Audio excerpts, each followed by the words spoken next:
Entre ayer y hoy, en la ciudad de Cuenca, capital de la provincia de la Azuay, que está, por cierto, también, al igual que Pichincha en los próximos días, celebrando el bicentenario de su creación, 200 años de existencia de la provincia de Azuay,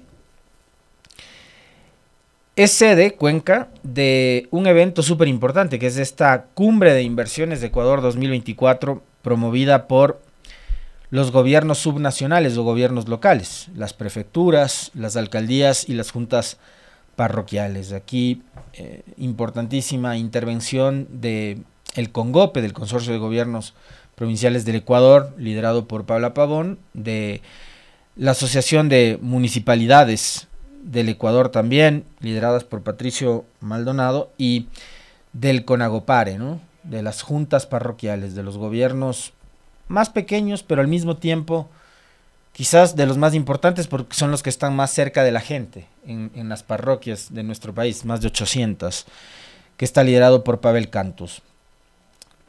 Han visto y han creído conveniente que ante la grave situación que está enfrentando el país, nos lo decía ayer el economista Marco Flores, y que tiene que ver y mucho estas nulas expectativas de crecimiento económico del Ecuador, proyectado así por instituciones como el Fondo Monetario Internacional y el Banco Mundial, de que el Ecuador va a crecer económicamente por menos del 1%, o sea, no hay expectativa alguna de crecimiento económico del Ecuador, tiene que ver y mucho con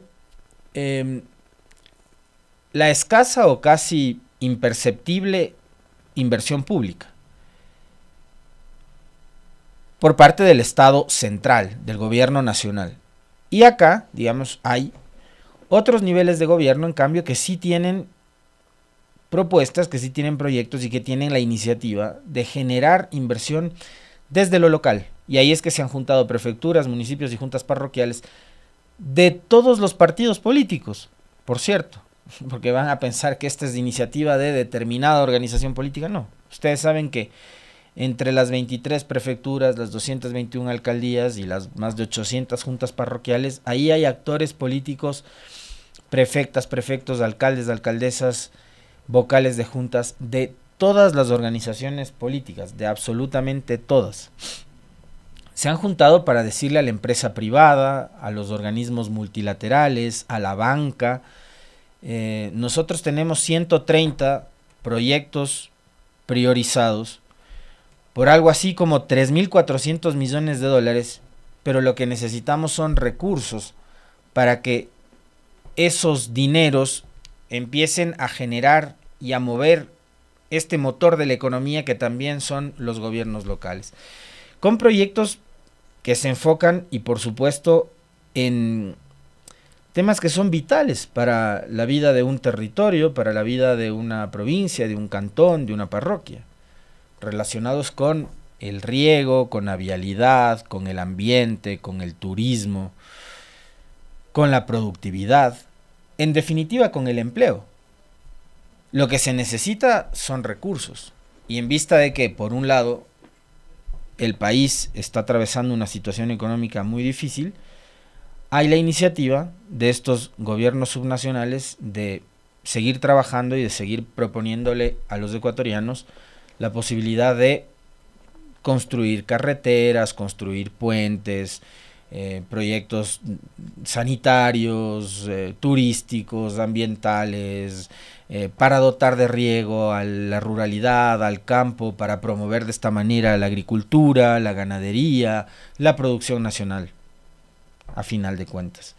Y de ahí, digamos, la importancia de que en estos eventos no participen única y exclusivamente las autoridades locales, sino también, y por supuesto hay que destacar, la participación de la cooperación internacional, de la banca privada, del sector privado, en donde están constructores, industriales, en fin, interesados en participar en este tipo de, primero de eventos, y después de estos eventos que sirvan para concretar acuerdos y para concretar finalmente negocios, ¿no? El sector privado lo que le interesa es incursionar en el ámbito de los negocios, de la inversión, y al sector público lo que le interesa es tener recursos para empezar a ejecutar obras y hacer gestión. Y de esta manera, creo que, digamos, como conclusión lo que podemos sacar es que si esos recursos, si esa inversión, si esa gestión se traduce en obras como las que yo les acababa de mencionar, tema de carreteras, de puentes, de alcantarizado, de agua potable, de riego, en fin, de proyectos turísticos y demás, los beneficiarios es que es evidente que no van a ser las prefecturas o los municipios o las juntas parroquiales. Los beneficiarios de eso indudablemente vamos a ser y van a ser los ciudadanos, ¿no? Los que van a sentir la dinamización, el movimiento de la economía cuando se empiecen a construir justamente esas obras de infraestructura y eso a la vez genere contratación de trabajadores, empleo y mucha más dinámica económica, que es lo que en este momento está necesitando el país. En momentos en que también, digamos, a los municipios, a las prefecturas y a las juntas parroquiales les es muy difícil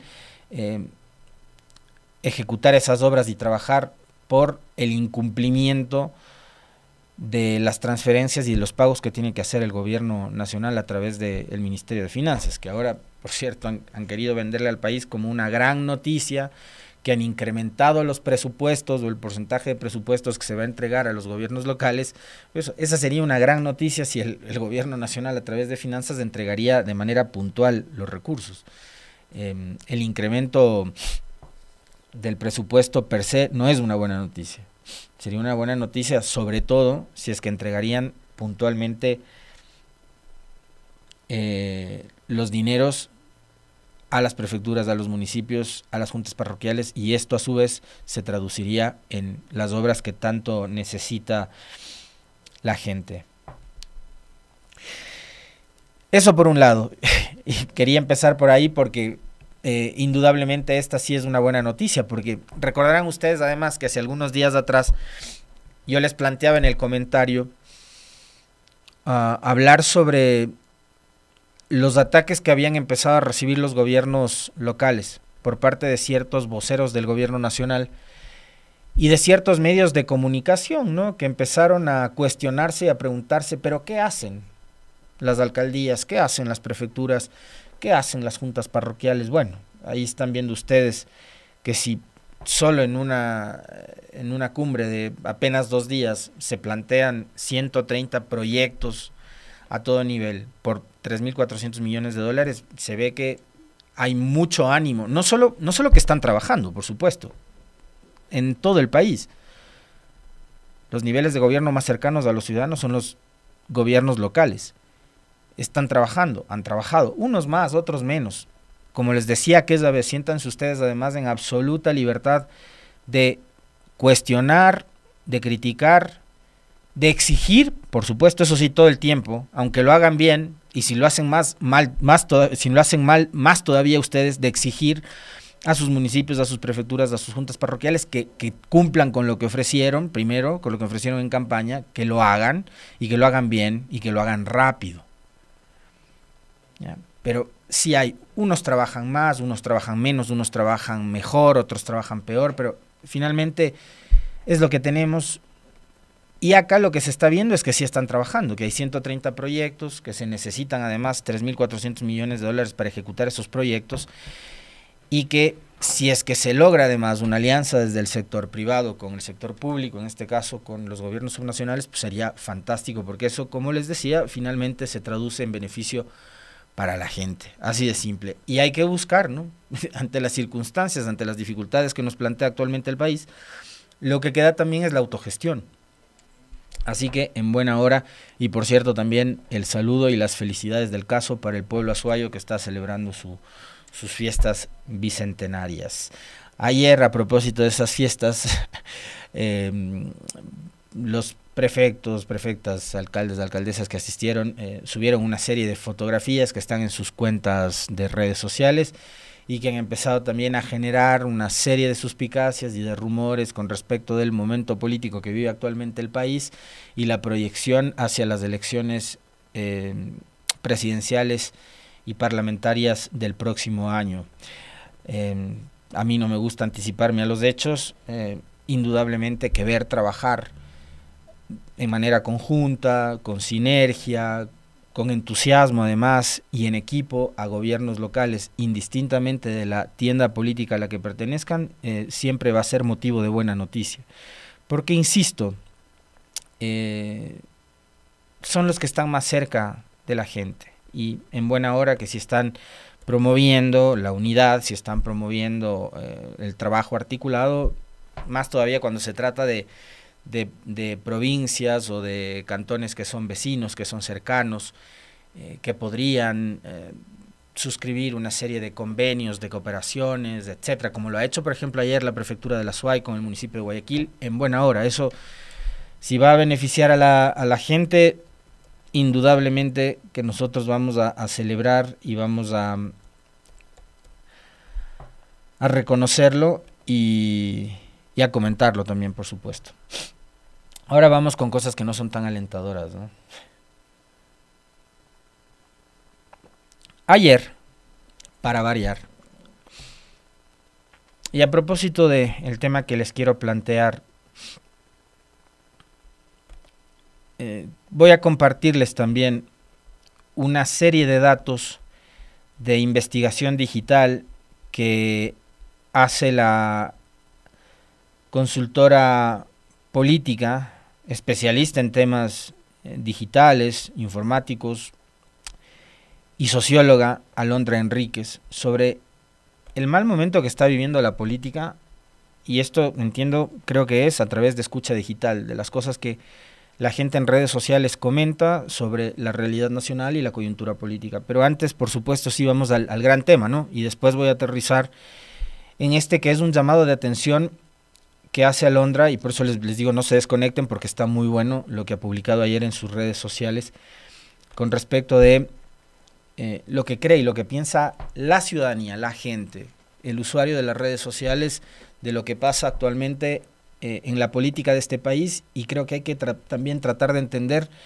la importancia que tiene la política en la vida de un país, más cuando todavía nos queda algo de democracia y de institucionalidad.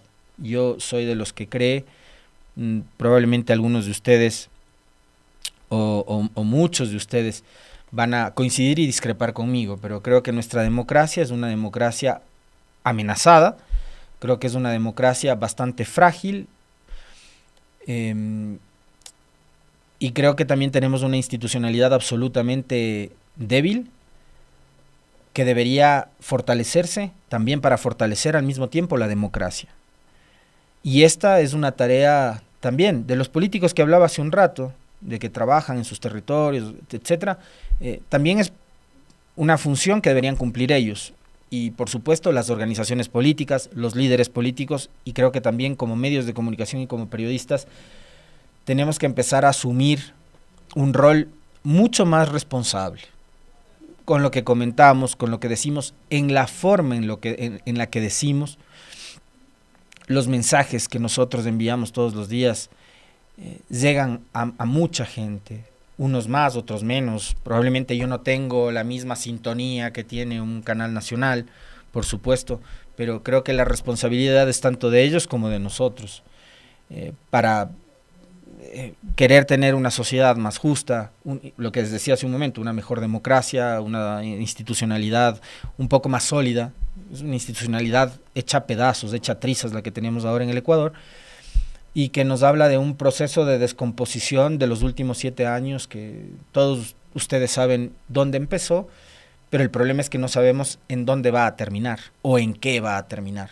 Y lo triste y lamentable de esto sería que ocurra un debilitamiento tal que todas las instituciones terminen derrocándose, desapareciendo, suprimiéndose. Todas son importantes, unas más, unas menos, sí, pero toda la institucionalidad es importante, y a la par de eso estableciendo que, no sé, un gobierno autoritario, autócrata, una dictadura. Yo la verdad no desearía eso, no quisiera eso. Ese no es el país que sueño para mi hija, no es el país que sueño para ustedes, para sus familias y para la mía. Entonces sí creo que hay que hablar y hay que comentar sobre esto todos los días, haciendo un llamado también a la reflexión, ¿no? Y la democracia y la institucionalidad difícilmente se van a sostener y se van a reforzar si es que desde las mismas instituciones y las mismas autoridades que lideran estas instituciones de la vida pública y política de este país son quienes a esta hora, lejos de pretender establecer o proponer soluciones a los problemas que enfrenta el país y nuestra sociedad, lo que hace es profundizar en estos problemas y ahondar la crisis y remover todo lo malo para que esto no se acabe, ¿no? Y vivir en una crisis además constante y permanente. Los que me siguen a diario recordarán que durante la época del gobierno de Guillermo Lasso, yo era de la teoría de que ellos promovían las crisis y la inestabilidad en la que vivió este país y en la que vive todavía, porque probablemente es en donde mejor ellos se movían, ¿no? Porque otra cosa sería tener, digamos, instituciones que tengan todo resuelto y un país que transcurra en calma, en normalidad, con ministerios que funcionan, con hospitales que funcionan, con escuelas que funcionan, con un sistema educativo absolutamente eficiente, público, de calidad, digno para nuestros niños, para nuestras niñas, para los jóvenes, con universidades que acojan a todos quienes desean seguir una carrera universitaria, con centros de capacitación que de igual manera brinden oportunidades a quienes no alcanzan los puntos necesarios para acceder a una carrera universitaria, que puedan seguir una carrera técnica. Sería distinto eso, ¿no? Que este país te entregue, como pasó en algún momento, que parece ahora casi un sueño, un documento tan simple como una cédula, como una licencia, en cuestión de 20, 25 minutos, que te entreguen un pasaporte en cuestión de media hora. Eso sería lo ideal, ¿no? Un país que funcione en todas las instituciones y en donde no exista queja alguna de los ciudadanos, porque todo lo público es una maravilla y todo lo público funciona y todas las carreteras están en perfecto estado y ustedes pueden hacer turismo por todo el país, viajar, conocer, ir a la playa, ir a las montañas, ir a la Amazonía, porque no solo las carreteras están en perfecto estado, sino porque el país es seguro. No, eso ya no existe, eso ya no tenemos. Es increíble, algún momento se lo tuvo, ahora ya no. Entonces, parecería que para esta gente que nos ha gobernado durante los últimos años, les resultaba, no sé, quizás aburrido pensar en ese país en el que las cosas funcionen, y han necesitado de generarse ellos mismos las crisis. Crisis que a un gobierno les llevó a, por ejemplo, ejecutar la muerte cruzada para deshacerse de la asamblea y nuevamente elecciones, y pensar que con las elecciones los problemas de este país se iban a solucionar, y lo que ha pasado es que se han profundizado y se han agravado, ¿no? Y daría la impresión de que sí, de que hay un sector de la política de este país que se mueve y subsiste y sobrevive y se mantiene vigente en lo convulsionada de la realidad de este país. Entonces parecería que a ellos no les interesa que haya paz, que haya tranquilidad, que haya seguridad, que haya salud, que haya educación, que haya instituciones que funcionen. Parecería que la crisis a ellos les mantiene vigentes, ¿no? Es increíble.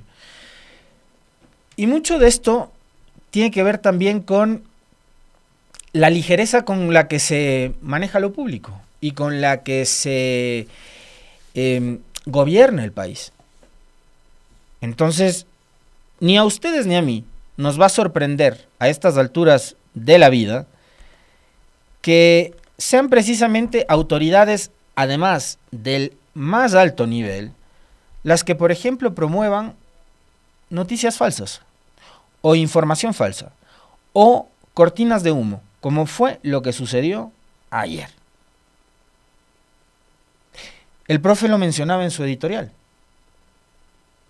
Resulta que ustedes pueden estar o no de acuerdo con respecto de que la asamblea haya decidido cambiar el orden del día para debatir, para conversar, para discutir sobre el famoso contenido del reportaje en The New Yorker.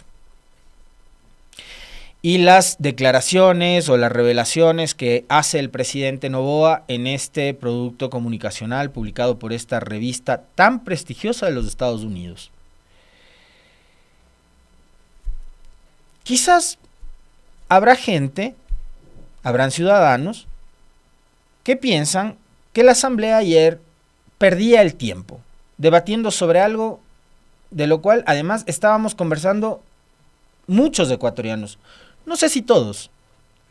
A ratos me da por pensar que somos una burbuja en este país los que hablamos de Olón, los que hablamos de New Yorker. O de el caso del desayuno escolar y las empresas vinculadas a la familia de Noboa detrás del negocio del desayuno escolar.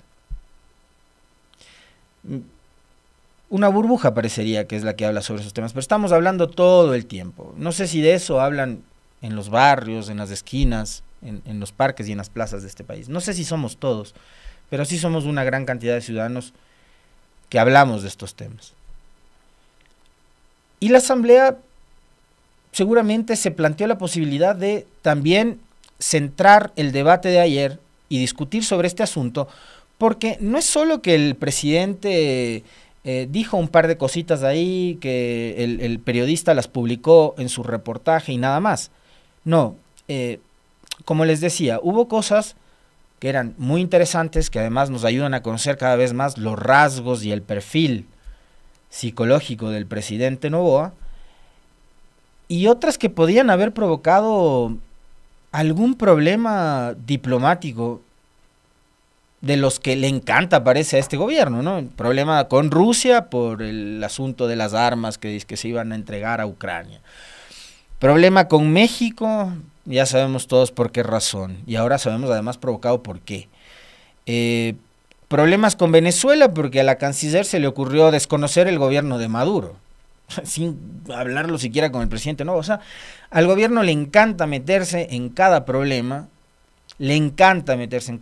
y además problemas a nivel internacional, que esto seguramente para un grupo de legisladores, un gran grupo de legisladores, creo que fueron como 88 que decidieron cambiar el orden del día, no tengo ahorita el número claro, era importante que se debata y se discute en la asamblea, por lo que podía haber provocado las declaraciones de un ciudadano que no es un ciudadano cualquiera.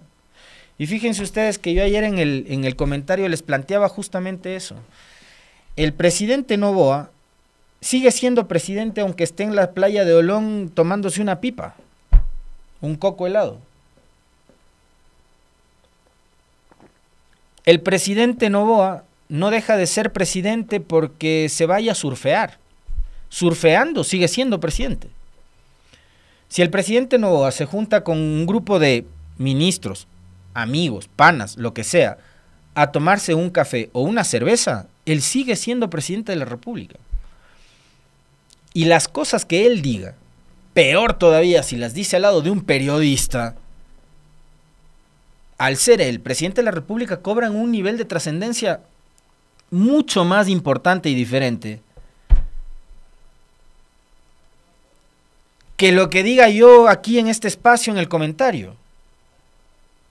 O lo que opinen ustedes en redes sociales, que su opinión para mí es súper importante y valiosa, por supuesto. Pero lo que digan ustedes, o lo que diga yo, o lo que diga cualquier otro ciudadano, no tiene el nivel de impacto que lo que tiene una declaración del presidente de la República. Hay que entender eso. Y la asamblea lo ha entendido así, y ellos creían que había que poner un pare a las actividades que estaban cumpliendo y los temas que estaban tratando para debatir sobre este asunto. Además que les tomó ¿cuánto tiempo? ¿Una hora? Hubo creo que 10 intervenciones. No es que se tomaron todo el día para hablar sobre este asunto. 1 hora, 2 horas, no sé cuánto habrá tomado la sesión de la asamblea. ¿Creían que era necesario? Bueno, hay un grupo de legisladores que creían que era necesario, lo hicieron. Como también debe haber algunos otros críticos, muy críticos de la asamblea, que le ven todos los peros a la asamblea, que dicen que se la pasan discutiendo cualquier tontería y perdiendo el tiempo, y que lo de ayer era pérdida de tiempo. También hay de los otros, Entonces yo escucho de un lado, escucho del otro. Cada uno, para mí, cada uno tiene la razón. Es su forma de ver la vida, la política, de comentar las cuestiones que pasan en este país. Yo no le voy a dar la razón a uno o a otro, pero en lo que sí quiero ser enfático es en el hecho de que las declaraciones que da el presidente y las cosas que hace el presidente las hace siendo presidente. O sea, si Daniel Noboa decía lo que decía hace 9, 8, 10 o 12 meses atrás, a nadie le importaba. Es más, ustedes no sabían de la existencia de Noboa hasta hace un año atrás. O muchos de ustedes, ¿no? Y además era un legislador, la verdad, bastante intrascendente, Noboa, ¿no? No era de los asambleístas más brillantes del periodo legislativo anterior. No era de los que más intervenía en el pleno, no era de los legisladores que estaba todos los días en los medios, para nada. Entonces, hoy es presidente el hombre. Y la asamblea empezó a discutir sobre unas declaraciones que da un medio internacional, además, que podían haber complicado la situación del Ecuador en el concierto internacional, nada menos que el presidente de la República. Creo que la asamblea le estaba dando además la importancia que se merece a este reportaje y a las declaraciones del presidente. Y lo que sale a decir la legisladora Valentina Centeno, acompañada también de otro de los voceros del gobierno como es de Esteban Torres, es de que al presidente la asamblea ayer quería declararle loco o promover una resolución como que si fuese tan fácil, además, como lo hicieron antes. De hecho, eso, gracias a la constitución actual, a la de Montecristi, está regulado, está normado como para que no aparezcan, como en el pasado, 44 psiquiatras y declaren loco a un presidente y hagan trizas la democracia y hagan trizas la institucionalidad. Eso ya pasó en este país. Entonces la Constitución de Montecristi normó, reguló aquello. Hay todo un procedimiento. No es que se reúnen 137 asambleístas y con mayoría absoluta de 70 declaran loco a un presidente. No es tan fácil como era antes. Hay todo un procedimiento, pero como acá lo que es fácil, lo que sí es fácil es mentirle a la gente. Ayer salieron Valentina Centeno y Esteban Torres nuevamente a mentirle a la gente. Les leo rapidito lo que dijo en su tuit Esteban Torres. Tanto susto le producen a la troncha política antigobierno en la asamblea los números del presidente Noboa en popularidad e intención de voto, que ahora han planificado incluso hasta inhabilitarle políticamente, inventándose y reeditando la vieja confiable de la incapacidad mental. Ya no saben qué más hacer para bajarlo. No han logrado posicionar un solo candidato a pocos meses de la elección y por eso ahora radicalizan el todos contra Noboa. Hasta la Revolución Ciudadana, que tiene un 20%, está perdiendo el sentido político. Ni se digan el resto de tiendas que tienen opciones electorales marginales y milimétricas. En pasillos ya hay asambleístas que ventilan informes médicos con cualquier disparate, solo para golpear a Noboa y al gobierno. El cambio del orden del día promovido hoy por la RC respecto de la opinión y percepción de un periodista de la revista New Yorker apunta hacia allá. Al mismo tiempo, un gordito, vaya, término que usa el viceministro, que después publicó un video en Twitter que no es y no está a la altura de un funcionario de su nivel, muy mal por parte de Esteban Torres. Esteban Torres para mí es una de las grandes decepciones de lo que va de este gobierno. Yo tenía otro concepto de Esteban Torres, indudablemente ya no es del mismo. Ahora, se refiere a un legislador de la bancada de Construye como un gordito. Se fijan ahora hasta en las cuestiones físicas de las personas y de sus detractores políticos. Un gordito de Construye promueve una comisión ocasional para atacar por el tema Olón y defender a la empresa que acaba de perder el contrato de alimentación de las cárceles. Las evidencias están a la vista y la troncha más viva que nunca. Es el viejo Ecuador resistiéndose a una nueva época con todas las uñas que le quedan. De entrada, para ellos lo único importante acá es la popularidad del presidente. Y creen que la popularidad del presidente es lo que tiene nervioso a todo el mundo en este país. Están más pendientes de la popularidad del presidente que de gobernar. Hay 18 muertos. Subió a 18 ya la cifra de muertos por los deslaves, por los aluviones y por la lluvia torrencial del fin de semana pasada. Y el presidente no se ha dado ni la molestia de darse un tiempito para visitar Baños.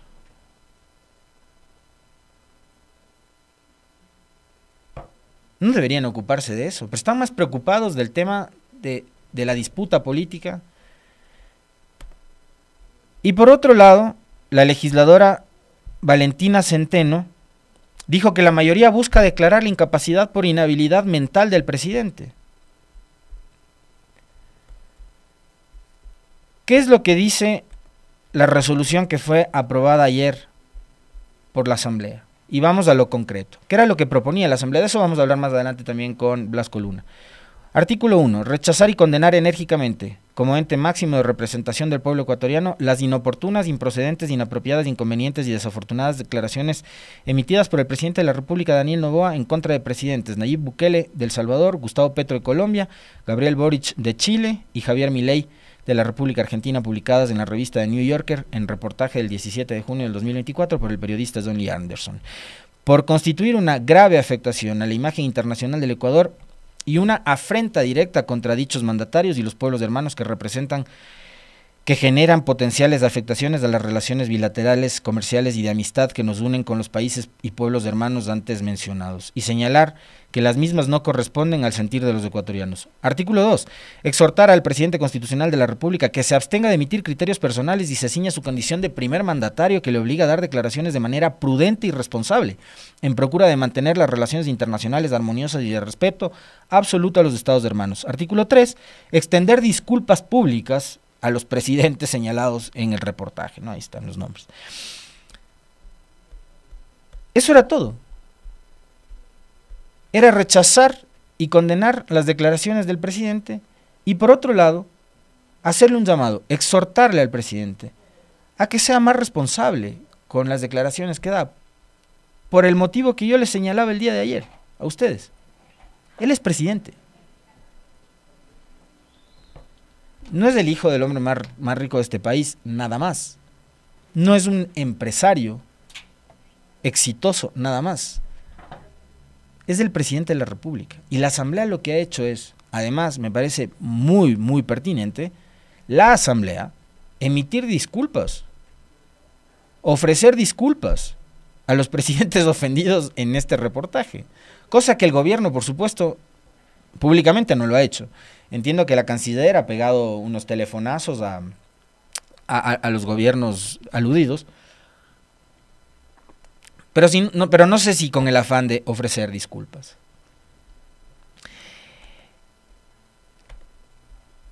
Declarar loco a un presidente no es tan sencillo como era antes, como les decía, que se juntaban 44 asambleístas o diputados psiquiatras y declararon loco a Bucaram, que es como lo destituyeron inconstitucionalmente.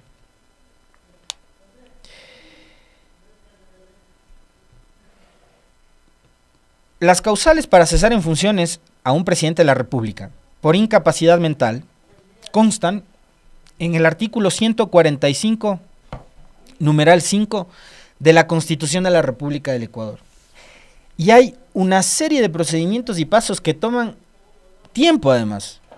Requisito previo es la certificación de médicos del IES, del Ministerio de Salud y de las facultades de medicina de las universidades de este país. No ocurre como en los 90, cuando le destituyeron a Bucaram, que bastaba publicar un video del presidente bailando con dos modelos y una banda de rock, el rock de la cárcel, para declararle loco. O poner la foto del presidente comiendo cuy con las manos para declararle loco. Eso pasaba antes, ahora no. Ahora hay requisitos básicos y que tienen que ver con certificados médicos, de médicos del IES, del Ministerio de Salud y de las facultades de medicina de este país. O sea, no es tan sencillo como ya nos juntamos 70 asambleístas, psiquiatras y le declaramos loco a Noboa. No es tan fácil. Ayer Centeno y Esteban Torres le mintieron groseramente al país. Se requiere además de mayoría calificada, 2/3 partes de la Asamblea. ¿Saben cuántos votos se requiere para declarar la incapacidad mental de un presidente? 92 votos.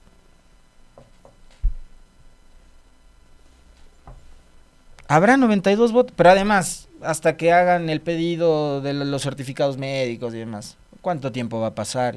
No era tan fácil como lo querían hacer ver Valentina Centeno y Esteban Torres, que insisto una vez más, me van a disculpar, a la señora Centeno no la conozco, de Esteban Torres lo único que puedo decir es que me provoca una enorme decepción ver en lo que está convertido hoy en día.